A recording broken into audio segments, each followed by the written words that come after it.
નમસ્કાર મિત્રો, વિડીયોમાં તમારું સ્વાગત છે। તો મિત્રો, અત્યારે હાલની ખૂબ જ મોટી અને દુઃખદ ખબર સામે આવી રહી છે। ત્યારે મિત્રો તમને જણાવી દઈએ કે એક ક્લિકમાં ખાતું ખાલી। જી હા મિત્રો, તો અત્યારે હાલની આ ખૂબ જ મોટી અને દુઃખદ ખબર સામે મળી રહી છે। ત્યારે મિત્રો, સરસપુરા વિસ્તારના 36 વર્ષીય યુવક સાથે ઓનલાઈન લોનના બહાને 4.54 લાખની સાયબર ઠગાઈ થઈ છે।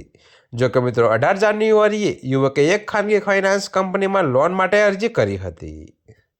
જી હા મિત્રો, તો અત્યારે હાલની આ ખૂબ જ મોટી ખબર છે। ત્યારે મિત્રો, હપ્તો ઓછો કરાવવા એજન્ટ સાથે વાત કરી ત્યારે અજાણ્યા શખ્સે એપીકે ફાઇલ મોકલી। ફાઇલ ડાઉનલોડ કરતા જ મોબાઈલ બંધ થઈ ગયો અને સ્ક્રીન પર ઈએમઆઈ ફાઇલ પ્રોસેસ દેખાવા લાગ્યું।